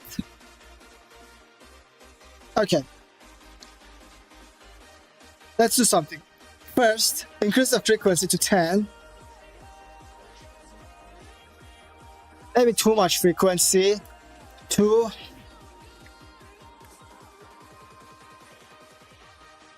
Okay, now that's way more good. Way better. Okay. But then, let's convert all of it to layer 2. Right? For layer 1,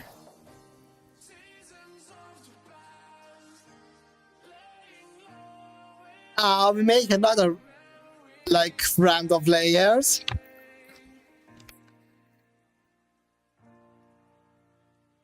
Okay, here we go. Then put it out at layer 1.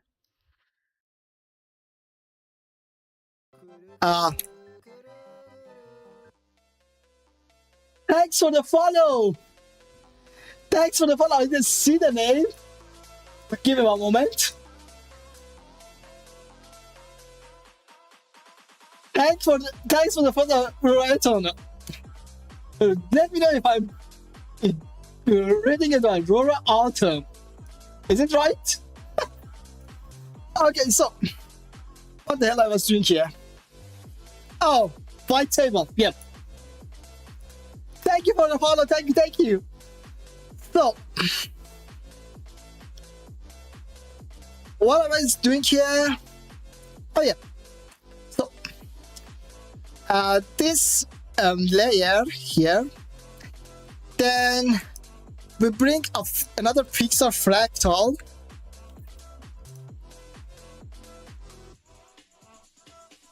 Where the hell is that fractal got spawned? Or it didn't. There we go. Here's our fractal. So,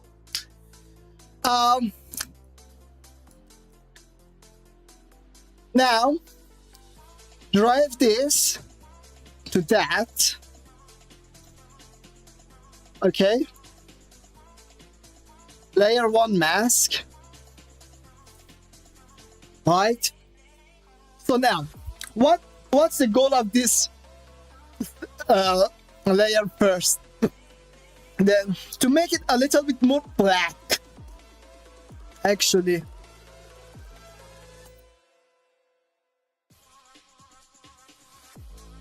Then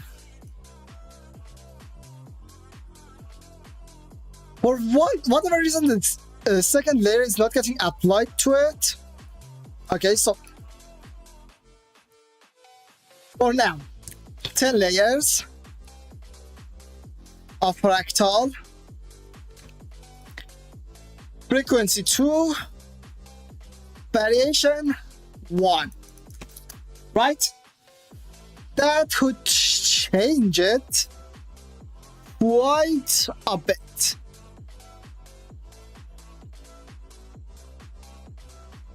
But it still feels like a really clean disk.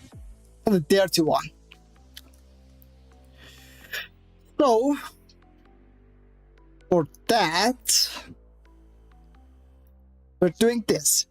The way that pixar materials work is that if they're black, it means they're not getting applied. If they're like anything more than black, they're getting applied. This is actually one method of combining layers invented by not Pixar, by Adobe actually in Photoshop, called a screen blend mode.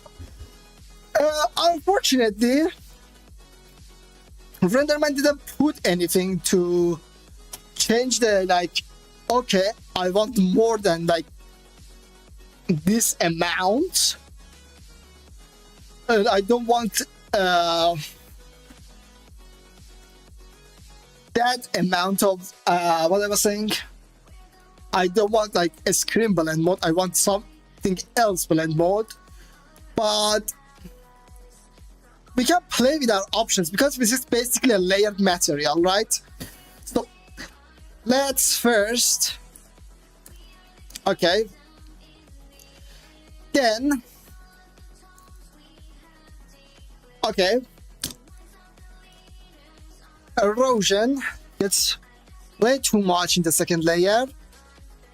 So if I'm disabling the first layer,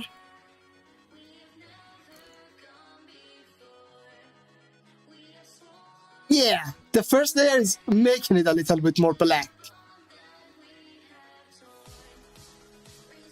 If I disable the second layer, okay, so now what we do is bring the roughness of first layer to 1. So make it actually quite rough. Another thing is that the base material has a problem.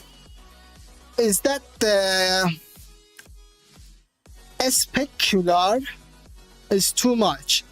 I'm calculating based on the texture physically, but it's time to change that a little bit, right? So this is the diffuse color. Okay, so and now we make it 0, right? It's less shiny now, which is good. but it's still not good enough. So let's go back to that.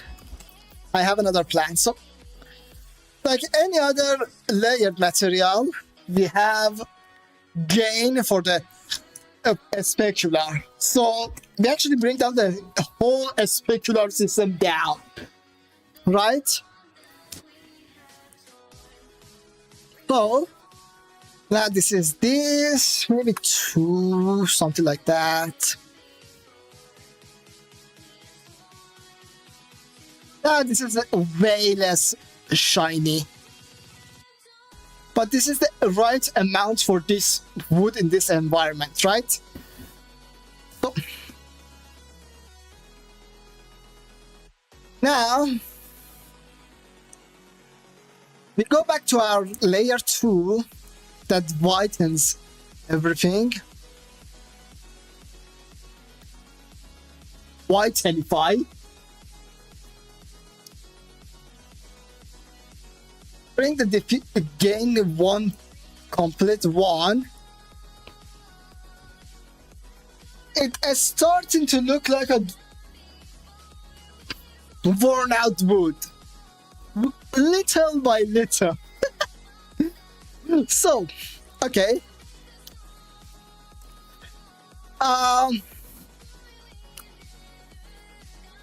let's go to this layout. So global,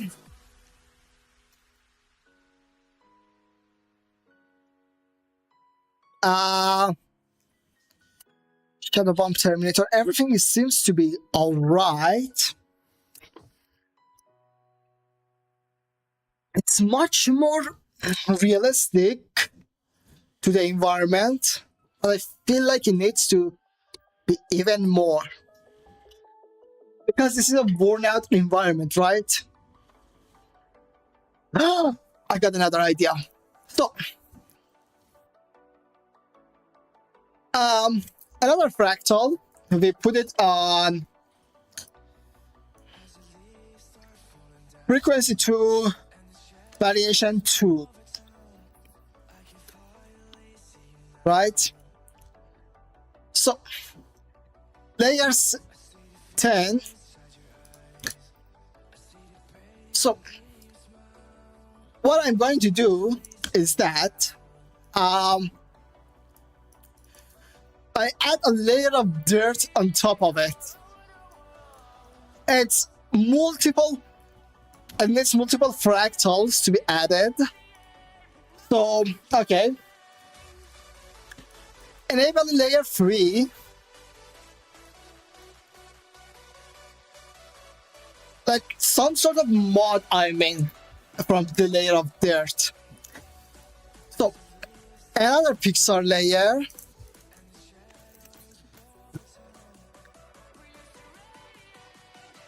Okay. Connect it to layer 3. It wants to connect. Then connect the float of this to mask. Now what we do,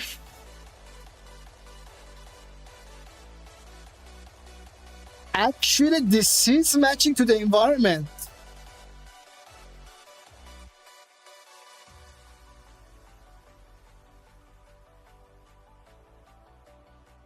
This is matching to the environment. Am I doing accidentally right?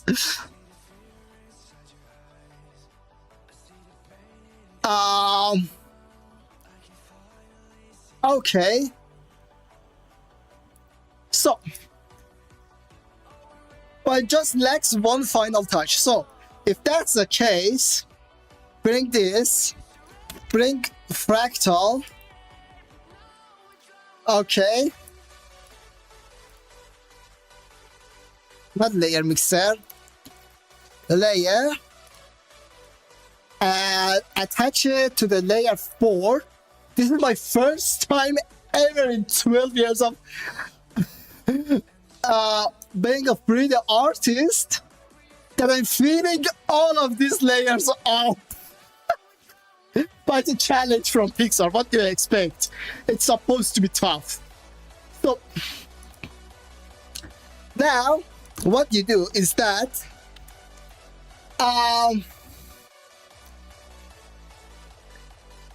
you blend it,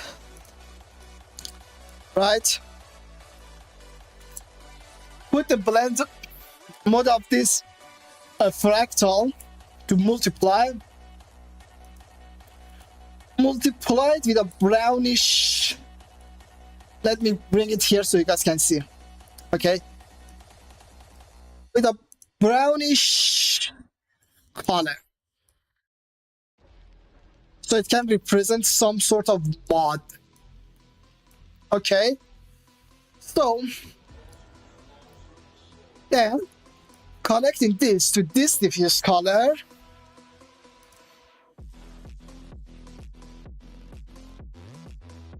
okay, then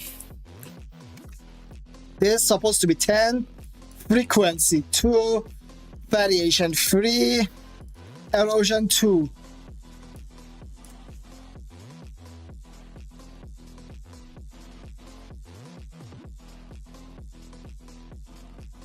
There we go.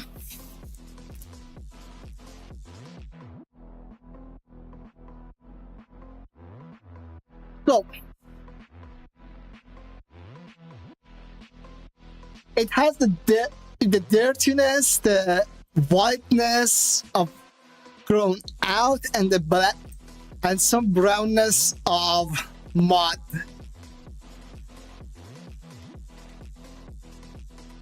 Okay, so hopefully when we get the full picture, this table is way more matching with the environment. Hopefully. Yeah, I need to work a bit more on this table material, but this seems about right.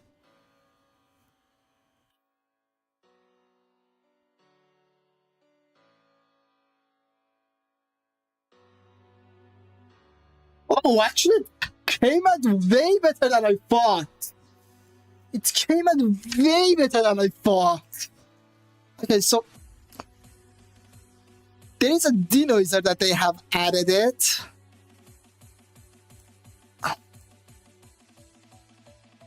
Oh, what did I do? So I never used this denoiser that renderman has added for a viewport of Maya. I'm going to use it the first time. I think this is the denoise. Yeah. So how is it denoised? This is pretty much noisy. It should use NVIDIA graphic card. Yeah, it's using that, but it said that it's used. So what the hell?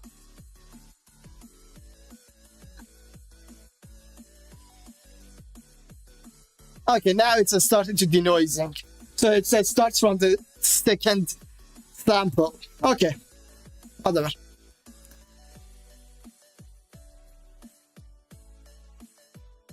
Because with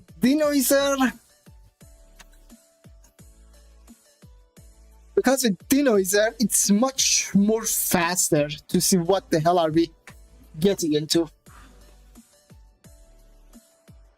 I don't like the clearness of this glass. I should make it more dirty later on. Also, that I should be worn out. So some materials should change in the next week.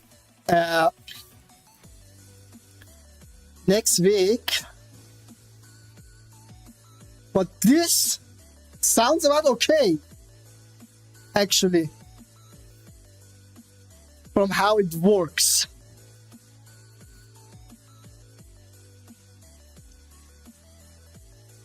So there we go. Now the denoiser worked.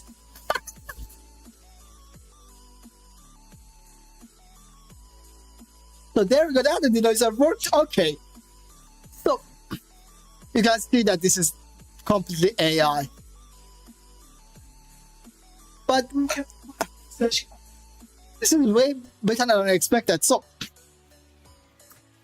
the next weekend stream going to be certify this, certify that, certify this, that has been certified, certify this, certify that, and then I didn't use all of the assets yet, so I'm going to use all of the assets as well.